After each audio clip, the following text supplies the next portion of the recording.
Thanks very much, and thanks for welcoming me to Google. I know you've had somebody talking about other spies, and espionage is obviously a theme here. So one asks why, but anyway. John Cairncross, quite a different spy from the one that Owen Matthews was describing, I think, a short while ago. I call him an unlikely spy. He's the fifth member of the Cambridge spy ring. He was the last recruited and the last to be publicly exposed, and he's also the least well known. I'm sure some of you have read accounts of the other four, perhaps also seen fictionalized portraits of the other four. You might have seen The Imitation Game, which also has a portrait of John Cairncross, which I'll talk about a bit later.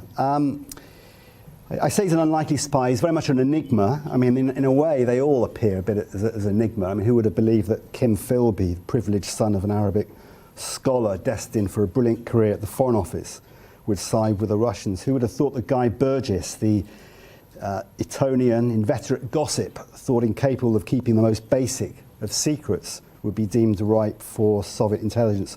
Or Donald Maclean, continually in awe of his Presbyterian and Liberal Party father, became the ideal spy, as Roland Phillips argues in his recent book. What drove Anthony Blunt, the son of a vicar from Bournemouth, member of the Bloomsbury set, who had barely encountered the working classes, what drove him towards communism and espionage? And for this 1930s generation, and obviously that generation is distinctive in many ways, partly because of the international crisis around fascism, the attraction of communism, the Spanish Civil War, the hunger marches, and so on. I think it's fair to say that people looking at that generation, looking at why people in that generation were drawn to be Soviet spies, have taken particular profiles, focused on privileged family backgrounds, their conversion to communism while being a student, in some cases a psychological profile. Certainly Donald Maclean, as Roland Phillips argues, was partly responding to a kind of alienation from his, from the sort of in awe of his father.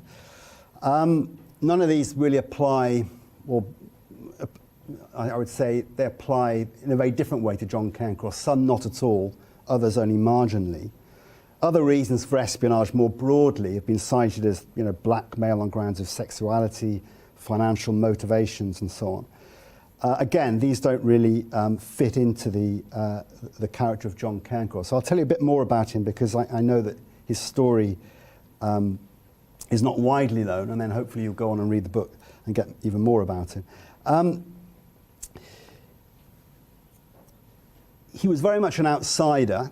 As you will know, perhaps, from the Cambridge spies, very little of the action actually takes place in Cambridge. In fact, by the time he went to Cambridge, 3 of the other spies had already graduated and weren't there, and only Anthony Blunt, who was on a research fellowship, was there. He had no idea, Cairncross, he was member of a ring, and he had no idea throughout his time, throughout the period in which he was passing material to the Russians, that the others were spies. I mean, he knew them not well, but knew them in different ways. Obviously, they knew he was a spy, and indeed contributed to his recruitment, but he was unaware of that. He was born in 1913 in Lesmahago, in the Clyde Valley, some 25 miles from Glasgow. It is then a village characterised partly by the mines in Colburn nearby, and quite a mixed social class background of his fellow pupils and families. He went to school with the children of miners and farmers. He was from a lower middle class background. His father was an ironmonger. He was the youngest of 8 children. It was a highbrow family, let's say, if it's not particularly wealthy, but the parents, particularly the mother, the father was quite remote, Presbyterian, sort of shrewd, slightly gruff businessman who didn't, converse much over lunch and so on. Cairncross, being the youngest, felt very remote from his father. He was almost like a sort of grandfather figure.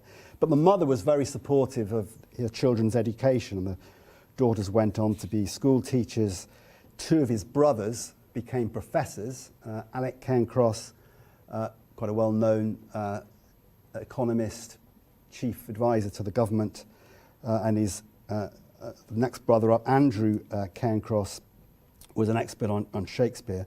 And John Cairncross himself, for a brief moment, until the FBI caught up with him, was a professor of Romance languages at Western Reserve University in Cleveland, Ohio. So it was quite a highbrow family. The accounts you might have seen of John Cairncross, he appears as a sort of figure in various general accounts of the Cambridge spies, might have given you a picture. But a lot of them are inaccurate. For example, he wasn't influenced by the Clydeside militancy of Glasgow in that period. He wasn't a member of the Red Clydeside. He wasn't a pawn of Anthony Blunt. If you've seen the BBC dramatisation, The Cambridge Spies, it depicts him as somebody influenced by Blunt, acting on his orders and so on. By the time that Cairncross reached Cambridge, he'd done quite a lot before, he knew a lot more about French literature and so on than Blunt did, and indeed was quite a confident student.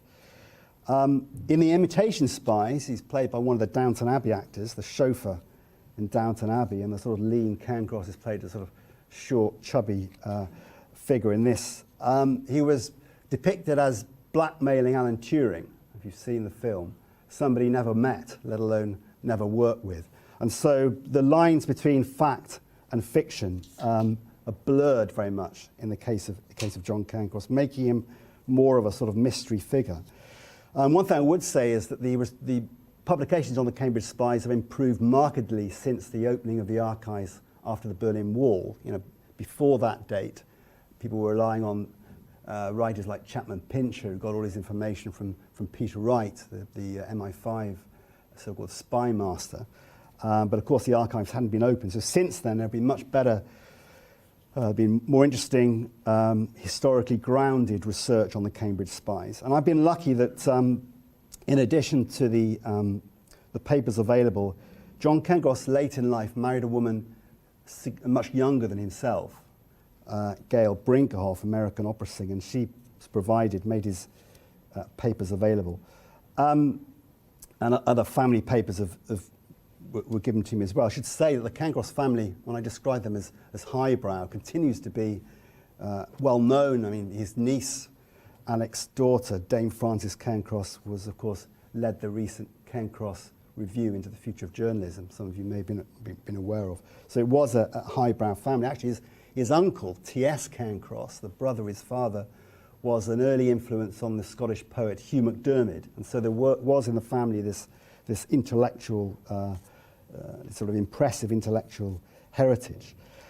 But taken together, these sort of secondary portraits, the fictional accounts of John Cairncross, have led to misunderstanding and misrepresentation, in my view, of his motivations as a spy, his motivations for spying.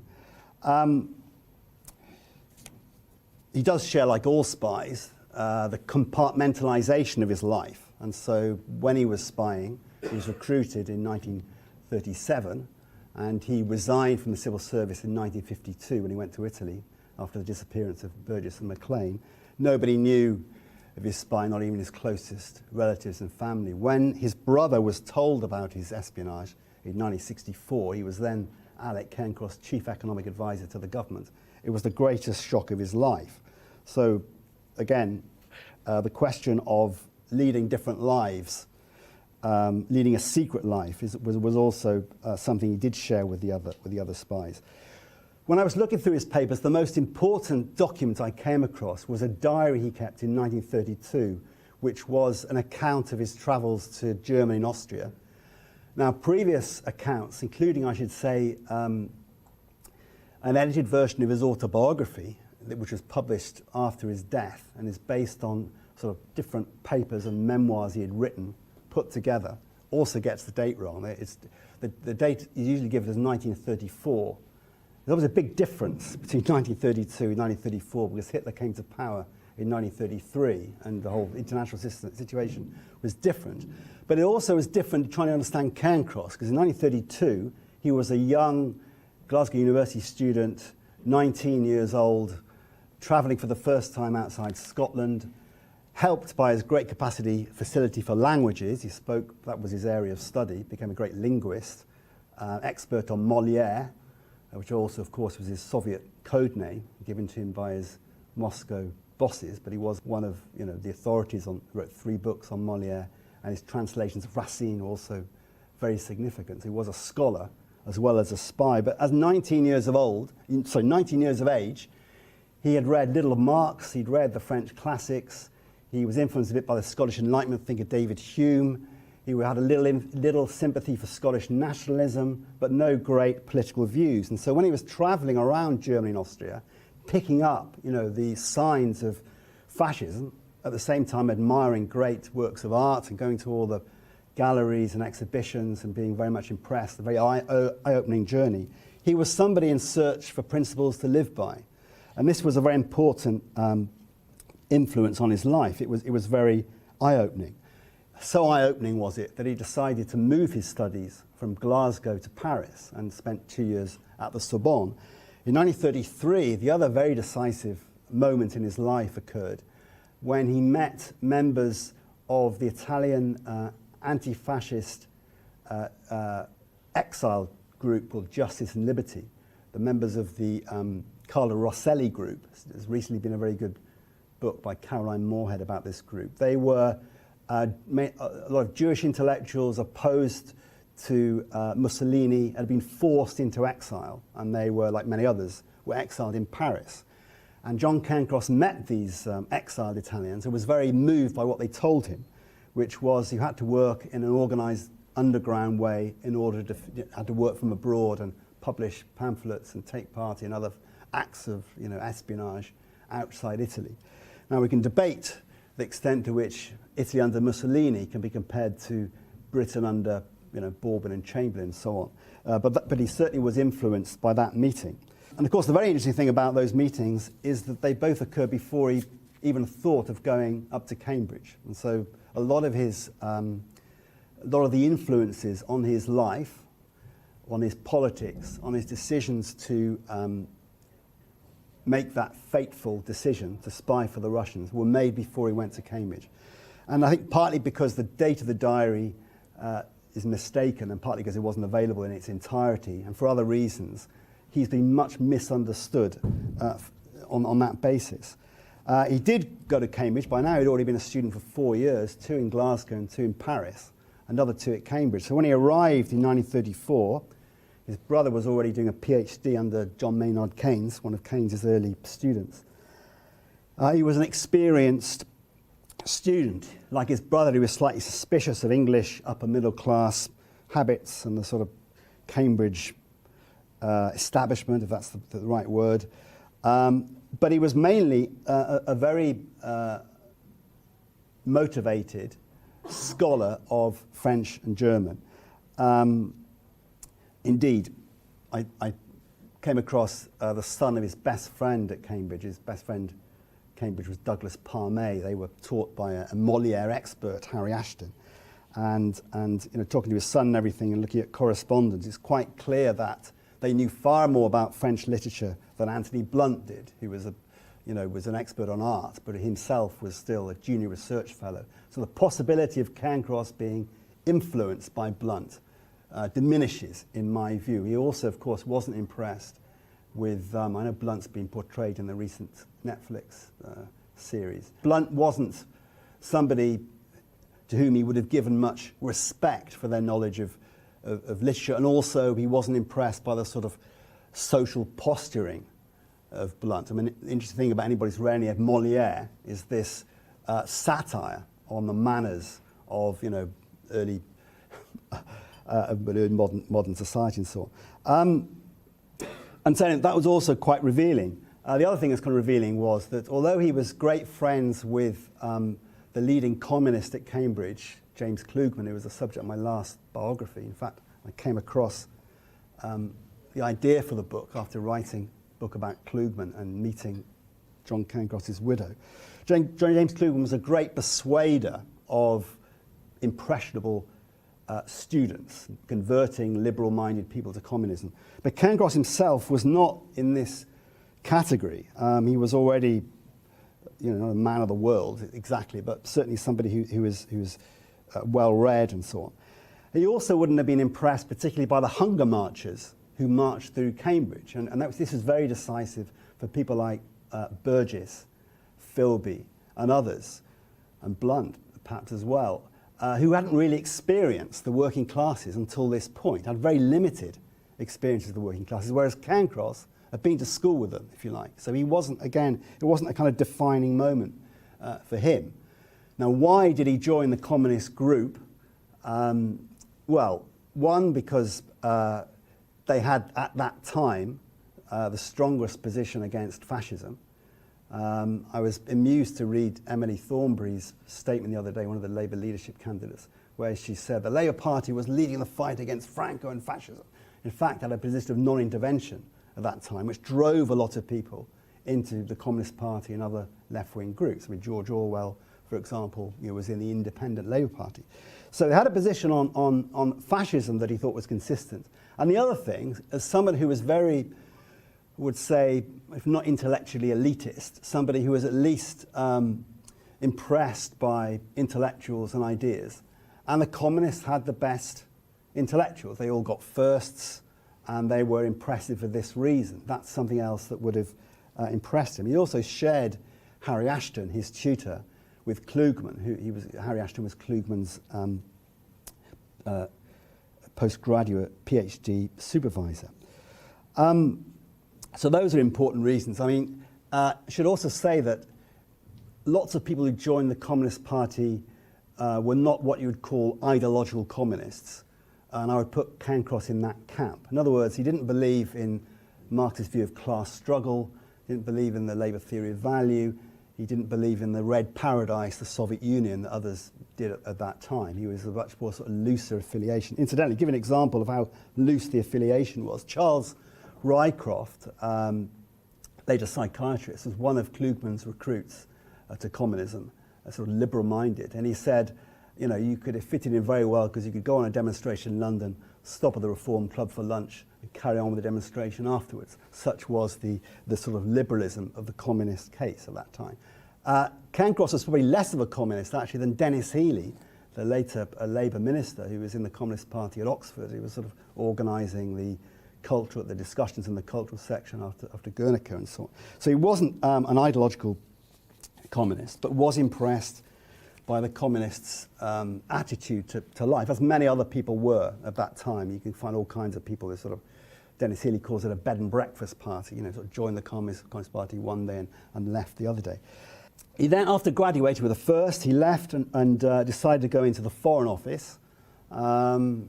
Again, he's not really, in some ways, was very unsuited to the civil service and the Foreign Office. He was much more of an academic and should have been an academic, and indeed was later briefly an academic. He wasn't in the right sort of social circles, I think, to have professors recommending him to do postgraduate research. That was one reason, possibly. Another reason, he didn't want to be a financial burden on his parents, and so he chose to go to the Foreign Office. He came top in both the Foreign Office and civil service exams, which is a bit of a record at the time. The Glasgow Herald was very proud to see one of its, one of its boys doing so well. He first met Donald Maclean in the Foreign Office. He moved to the Spanish section in the Western Department of the Foreign Office in 1937, which was again significant. And one of the interesting things about Cairncross is that he was in the Spanish section of the Foreign Office during the Spanish Civil War, and he was in the German section, the Central Department, at the time of the Munich Agreement, 1938, where Chamberlain came to this deal with Hitler and so on. Those two things are quite significant. And so Cairncross would annotate these reports coming back from Spain, and being outspoken and not given to, not being very diplomatic, if you like, in the diplomatic service, he would write comments, this man is a fascist and so on, and generally wind people up in the office. He was also a poor administrator, according to reports. And so he didn't come across very well there. He was regarded sort of a bit truculent and irascible and so on. He didn't fit into the sort of conventions, being perhaps lower middle class and Scottish. So this didn't go down well with his employers. Indeed, he was constantly moved sections throughout his civil service career.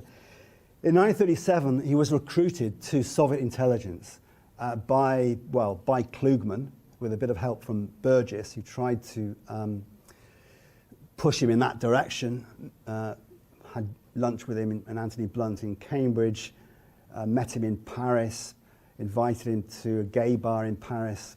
Cairncross was less inclined to attend. That didn't work. And so they went to James Klugman, who was an orthodox communist, and he carried out the sort of deed, very John le Carré style, meeting Otto in Regent's Park, Klugman disappearing into the bushes, and Otto, an Austrian cosmopolitan intellectual, recruited all the Cambridge spies, had a discussion with him about fascism in Germany and Austria, and empathised with what he'd seen on his cycling trip, and agreed to be recruited. And like all of them, they weren't asked, do you want to work for Soviet intelligence?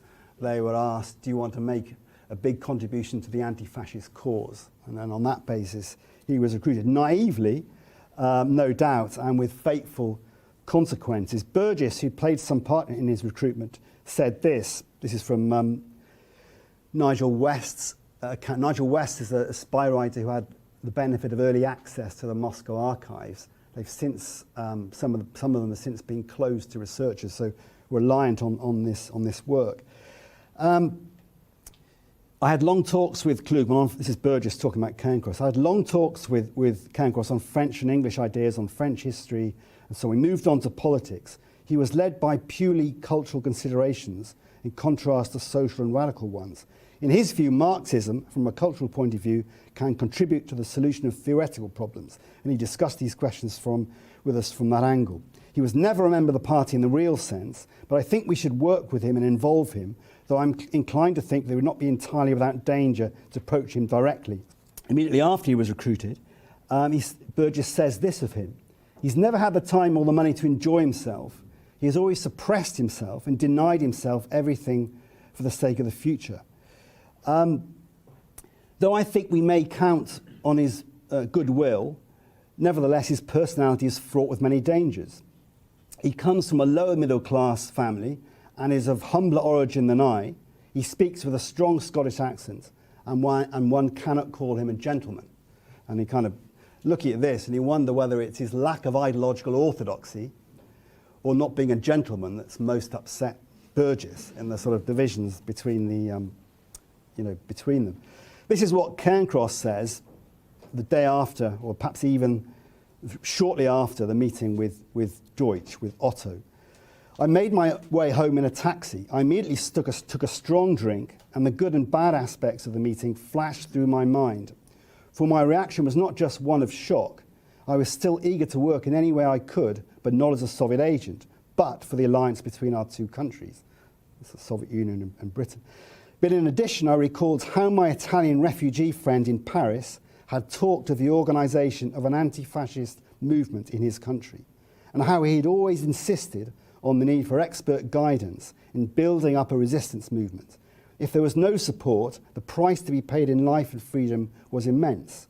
And so I thought how this expert knowledge could perhaps be exploited, since I had so little faith in the British resistance, should Britain ever be invaded or capitulate, to help organise an underground movement, on the assumption that one must always prepare for the worst, even if one does not expect it. And so that is the sort of conclusion he reached. Now we can, criticise sort of naivety and so on, but it seems to be clear to me that there's a link between his earlier experiences and his decision to work for the Soviets. And then, of course, this increased further when he moved to the German department at the end of 1937. This was headed by William Strang, who was a very well-known but distinguished diplomat, fellow Scot, had a long experience of work in the Foreign Office. And Strang was the person who accompanied Churchill to all these fateful meetings. Sorry, accompanied Chamberlain. What a mistake. Accompanied Chamberlain to all these fateful meetings. And what Cairncross picked up from, what he picked up from Strang returning and from other people in the office and so on, he passed on. These are details about what we now know as appeasement. All the sort of discussions between the British Foreign Office and Germans, which Moscow was very interested in. The other contribution, indirectly and inadvertently, that Strang made, if you like, which we might think is slightly odd by today's standards, but significant at the time, was to recommend Cairncross to the Travellers' Club, one of the gentlemen's clubs in Mayfair where a lot of the work was done. I mean, a lot of the spies were members of these clubs.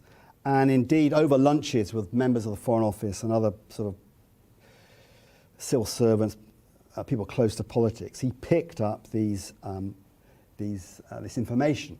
And it was his summaries of these conversations, Cairncross's summaries of these conversations, that fell into the lap of Guy Burgess in a meeting they had, Burgess knowing full well that Cairncross had been recruited, Cairncross unaware that Burgess was working for the Soviets. Again, naivety really on his part. And when Burgess's flat was being inspected after he disappeared in 1951, these were the documents that were held in Burgess's flat in Cairncross's handwriting. And so it's this document, these summaries of his views on appeasement that incriminated, if you like, Cairncross and led to his resignation from the civil service in 1952. What I would say is that Cairncross was not an ideological communist. He was a contrarian. He was somebody who was an outsider. In a way, he didn't subscribe to any orthodoxy, whether it was Marxist orthodoxy or the procedures of the civil service. He was just somebody who was always critical of authority, if you like, or skeptical about authority. But one thing he was consistently opposed to was appeasement. You could almost say if there's one ideology he had, if you can call it an ideology, it was his opposition to appeasement. And Tim Bouvery's book recently has reminded us of the importance of appeasement, which has been lost, I think, in more recent accounts. And appeasement, in a sense, appealed to both left and right. It wasn't just a right-wing thing, obviously associated with Chamberlain, but a lot of pacifist groups on the left had a similar position. And indeed, in the debate about Munich, after Munich, in the House of Commons, George Lansbury, who was a former Labour leader, said, I've met Herr Hitler and seen Mussolini. They're just like meeting any other diplomats. We need to, follow reasonableness. And so it was a big issue. And Cairncross, it was the biggest political issue. The other concern he had at the time was the support for German positions, for German politics, from within the UK. And this was anti-Semitic organisations like the Nordic League, the Right Club. Some of their files are now being released by MI5. There was, as he saw it, to use today's terminology, a part of the establishment that was pro-German as a bulwark against communism. And so this was another factor in the debate. Now, Burgess and Philby both worked as a way of losing their communist identity, to appear as having made a big shift in politics, to appear as less suspicious as spies, had aligned themselves with some of these organisations, including the Anglo-German Fellowship. Philby was actually working for them, sort of doing their newsletter and things. That was a kind of U-turn they were prepared to take. Now, such a U-turn, in my view, would have been against all Cairncross's principles. I mean, he just wasn't made up of that sort of character. He was guilty perhaps of other things, but not of that kind of form of deception. Cutting a long story short, Deutsch Otto was sort of partly a victim of the purges, was at least recalled as others were, and he was then taken over by other Soviet controllers who were more orthodox. I mean, Otto was somebody one could have a discussion with about German philosophy. His successors were much more orthodox and unyielding, let's say. He continued to move, usually moved by his head of department as a sort of unsatisfactory probationer. At the end of 1940, he managed himself to initiate a move to be private secretary to Lord Hankey, who was a very distinguished civil servant coming to the end of his career.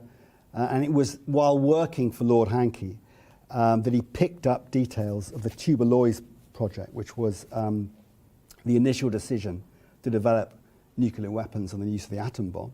These were documents he passed on to his new controller, Gorski, called Henry. And for that reason, Cairncross has been described as one of the early atom spies. Again, looking at this critically, the amount of information he could have given at that time, the lack of his not being a scientist, but being a linguist, the amount of knowledge he would have had is very limited. And I noticed that in Christopher Andrews' history of MI5, he doesn't appear in the section of atom spies. So again, I think it's something that's probably been exaggerated. After working for Hankey, he moved to Bletchley Park, where of course he's depicted in The Imitation Game. He's working in Hut 3, which is composed of the translators who translated the decrypts from the cryptographers. This he thought was much more interesting. It was a bit like translating a text from Molière or something. And he didn't like, however, the working hours. Again, he was only there 10 months, not 4 years, as some accounts have had it, and actually was not well known to colleagues, let alone meeting somebody like Turing, who was in a different section and hut entirely.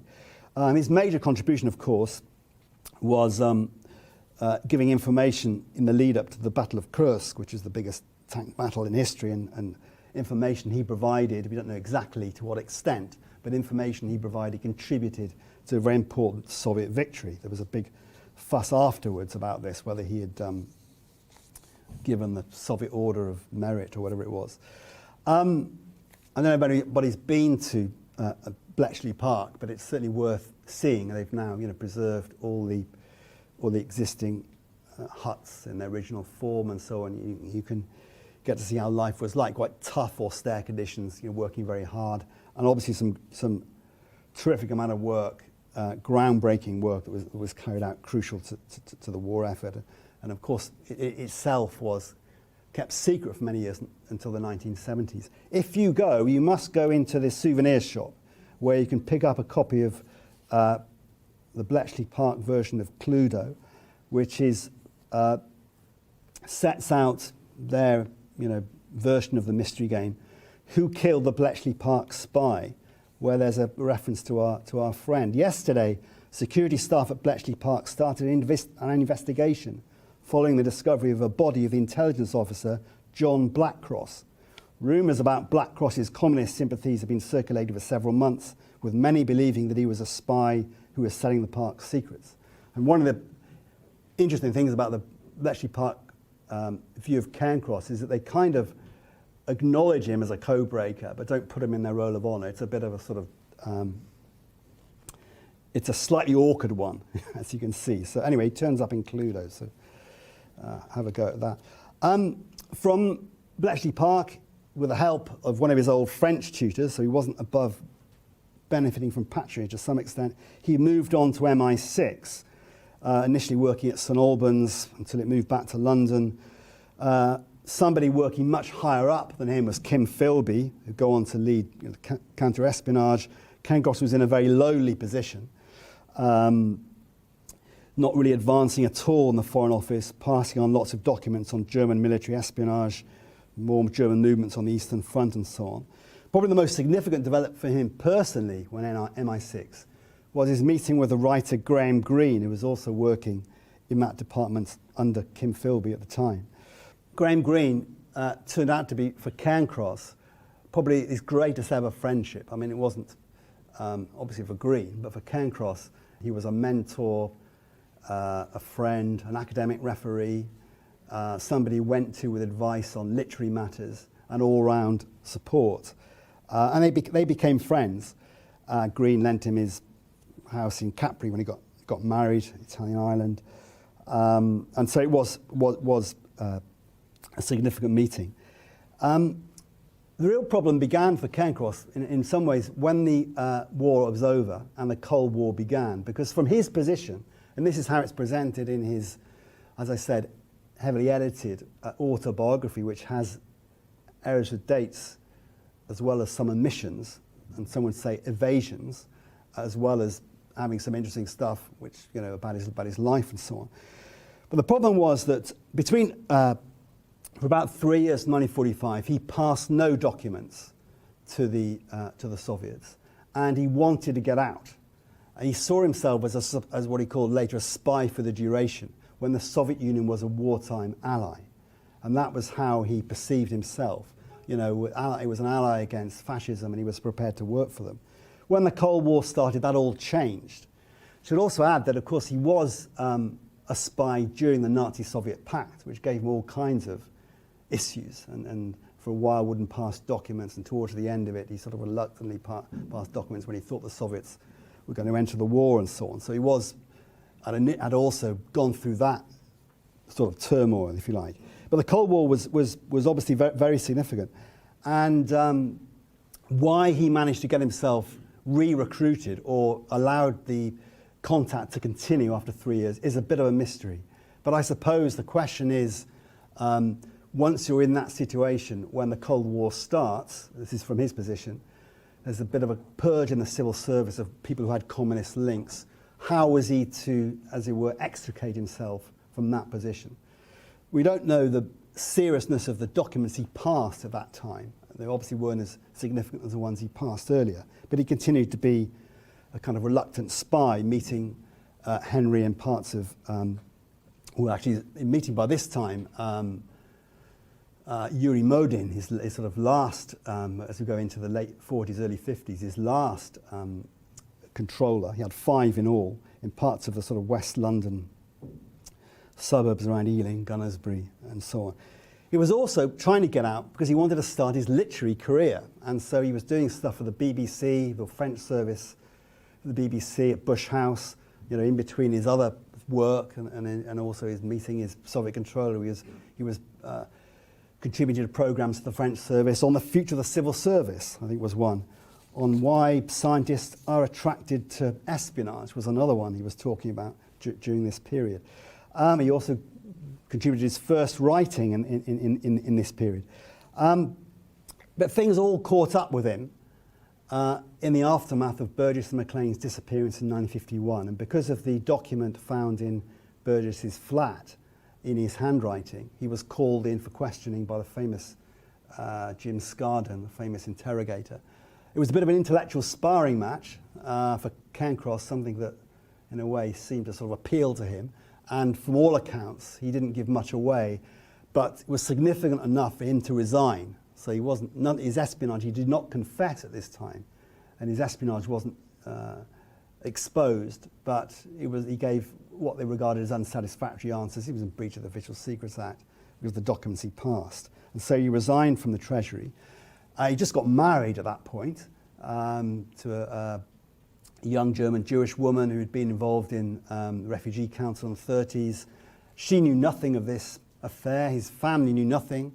She wondered why all of a sudden he'd given up this job, and they were now travelling on the car the KGB had bought for them through Paris and through France and Italy. I should add that as an absent-minded professor, somebody who was a very unlikely spy could not only not operate a camera, but when the KGB bought him a car, he managed to stall it with his Soviet controller in the passenger seat in one of the thoroughfares in Ealing. And a policeman came over to him, got it, told him to get out, got into the driving seat and took it over to the curb with, you know, the Soviet controller, Modin, in the passenger seat with the documents. But anyway, he writes about this, Modin, in his account of it.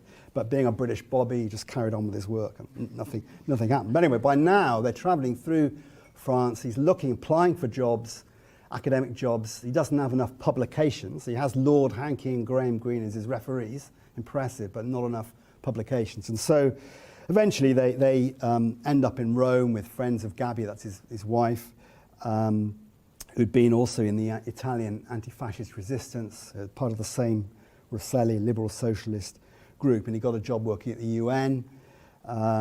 Gabby became a translator. I tracked down a lot of his former colleagues and friends who told me about his life in Rome, and write about that quite a lot in the book. And just, you know, moving on, I think because of time, quite quickly. He publishes books on Molière. He has a long battle with the BBC to take his dramatisations of Racine. Eventually, they do Radio 3 and Radio 4 take it on board in the late 60s and early 70s. He has to explain to them why he can't come back for the rehearsals, because at that point, MI5 had not given him permission to come back. But he was making a sort of a success as a scholar and a writer in a particular way. And I suppose the peak of his academic career came in 1964, where he was appointed as Professor of Romance Languages at Western Reserve University in Cleveland. An interesting time to go there, just after Kennedy's assassination at the beginning of the 1960s, and so on, and a position of some prestige for him. He was slightly surprised that the Americans let him in, given that they talked, obviously, to MI5, and indeed, within days of him taking up his post, MI5 and FBI were turning up at his hotel, and he went through a series of interrogations. And this time, 1964, in the early months of 1964, he confessed. It was just before Blunt confessed, just after Michael Straight, the American con man who's also recruited, confessed, and it was a year after Kim Philby was known to be a spy. Anybody who's just watched the Profumo play will also know that in that period, the British government was obsessed, and the British media, with scandals and espionage. And so it was an odd situation, because MI5 couldn't actually bring him back. He'd confessed to FBI on American soil, as it were, and it was thought to be not usable in evidence in court. So they were in a slight dilemma of what to do with him, and they couldn't extradite him under those conditions.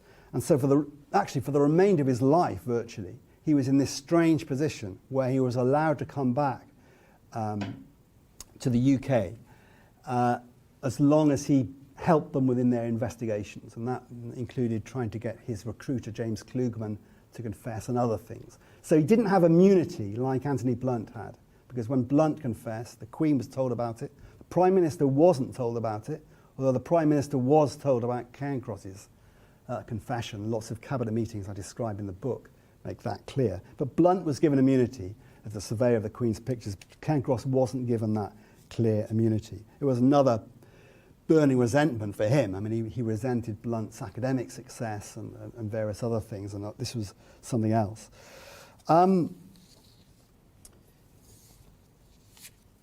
His life in Rome prospered, really. This was the first. His confession didn't become public at all. His brother was shocked, but his first public exposure came in 1979, when two Sunday Times journalists turned up at his doorstep. It appeared on the front page of the Sunday Times. They didn't get much out of him. They slightly misrepresented the heading. He was also visited by another Sunday Times journalist, Marjorie Wallace, who was quite exasperated by him. She wanted to do a sort of feature on the fifth man, but he wasn't sort of cooperative. I mean, they went out for dinner. He took her on a bus tour of Rome, at which point she said, I have a story to write. Were you or were you not the fifth man? And he didn't. And again, he's sort of being very academic and not answering and procrastinating and not sort of wanting to sort of on the one hand and on the other hand. She didn't get the story. She later wrote an article, "The Spy Who Nearly Loved Me," or something, but she didn't get the confession. It wasn't until 1990, the second public exposure, that everything really came out, where the Soviet defector Oleg Gordievsky and Christopher Andrew, the espionage expert, published their book Inside the KGB, where he was named as the fifth man. Technically, the Soviets did regard him as the fifth man. He was questioning it. A lot else in the book, particularly about his biography, is inaccurate. I mean, a lot of the things I've said about his background are wrongly caricatured in the book. Italy mellowed him. Anybody who's lived in Italy will understand that. It mellows most people. I lived in Italy for a while. He became less irascible, if you like, and it suited him. He spoke fluent Italian, and the sort of Italian life appealed to him. He would appear on Italian TV talking about Molière and other writers and thinkers, and he fitted in very well. And the people who knew him spoke very highly of him as a friend and as somebody who enjoyed life. He later returned. He moved to Paris late 1989, around the time of the Berlin Wall, I think just before, partly because he couldn't get an extension on his Rome flat, not for any major reason. He then became exposed as the fifth man when he was in France. He was all over the press. He finally came back to the UK just before he died, lived in Herefordshire for a while. And obviously, on his death, the debate continued. This autobiography, The Enigma Spy, was published 2 years later. I've cut quite a long story short, but look forward to some questions. Just to sort of sum up, really. How much time have we got? How much time have I? 10 minutes. Okay. So just a bit of summing up, because it's important to sort of set out some quite significant questions with Cairncross that really don't. I think one of the problems with Cairncross is that because he's the fifth member of this ring, he's judged in a sense by them and compared to them. All the other four obviously knew each other, were friends. You've probably seen stories of Burgess' friendship with Philby. The whole saga of Burgess and Maclean being exposed has been written about very well recently.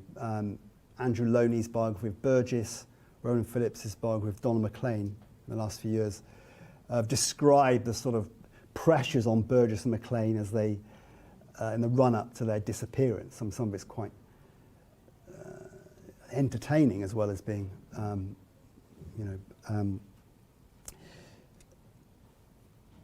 traumatic. The other four also went through various breakdowns and drinking and so on. Again, didn't really apply to Cairncross. So he wasn't really, I think, not been fairly judged in relation to the others. He wasn't a spy for the duration, despite, I think, his initial claims. We can debate about why he continued after 1945. I raised the question of, whether self-preservation is a factor.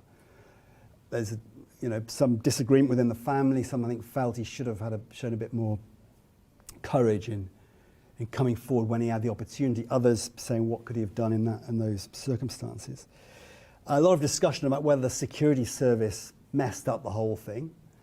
He felt betrayed by MI5 because he'd got this sort of deal with them, not immunity, but a kind of deal. And so when he was exposed, he was sort of, as he put it, thrown to the wolves of all the press. Unwisely, he took part in a BBC Newsnight interview at the time of his exposure as a fifth man in 1990. You can find this actually on Google. It's probably one of the worst interviews anybody could do in history of British broadcasting, but he comes across as an academic taking issue with the question, umming and ahhing a bit over whether he was this and whether he was that. Although you do see a bit of passion when they got onto appeasement. And he says, Chamberlain was, he was the one who betrayed us. He led us down the garden path and all that kind of thing. It was probably an unwise interview because I think they'd expected to be able to make a statement about his condition. Of course, if you agree to a BBC interview, they're not necessarily going to operate on that line. But I think it's important to know his story, partly to understand the context, the historical context of the time. A letter he sent to one of his friends, passed on to me during the course of writing the book, said words to the effect of, if there had been a Churchillian party in the 1930s, I would only be remembered, if at all, for my Racine, his translations of Racine were regarded as some of the best. And so his position, he thought, was very much in line with the Churchill view on appeasement. Obviously, his reaction to that was an example of his single-mindedness. Some would say naivety, others would use other words, but the way he dealt with that. But it's quite interesting. And so it's unfair to see him really as a threat to Western civilization, which of course is what a lot of the other members of Cambridge spies are represented. Of course, they went to Moscow, and some were very loyal to Moscow. He went to Italy. He was somebody who was deeply embedded in Western culture, intellectually, culturally, and emotionally. So he was not somebody one could imagine wanting to bring it down. And there is an interview between Stella Rimington, who was the last MI5 person to interrogate him, I think that's fair to say, in the 70s. There's an ready for interview between Stella Rimington and Frances Cairncross, his niece, where this question comes up, where Frances is critical of her uncle's decision to carry on after 1945, but also rejects the assumption that his espionage is somehow to be equated with more recent examples of espionage where spies have tried to bring down Western civilization. So anyway, I leave that for your questions, and obviously do read the book. Thank you.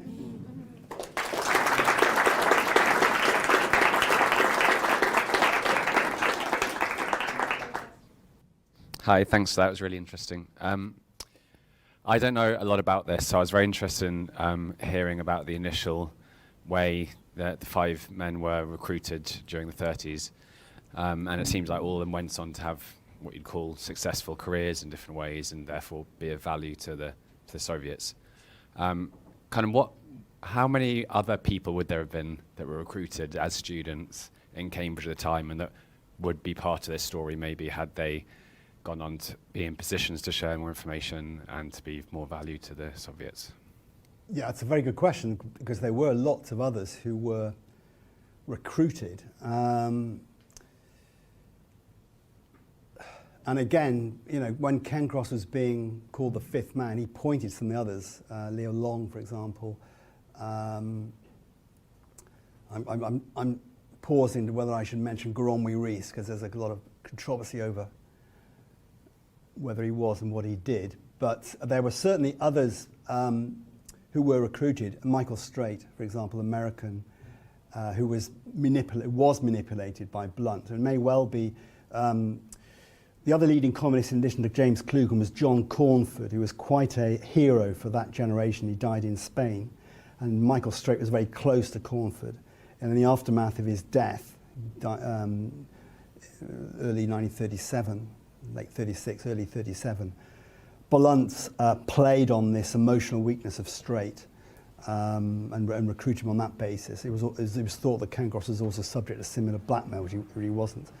I think the order of the Cambridge 5 is because of their use, their importance, I suppose. That's why they've been classified in such a way. The other 4 were friends. There were nobody else really in that group. There are lots of people who are suspected of being spies. The other thing I would say is that I've previously written the history of the British Communist Party, and a lot of people in Britain, ordinary communists, it's difficult to understand perhaps by today's standards, thought that giving information to the Soviets was generally a good thing.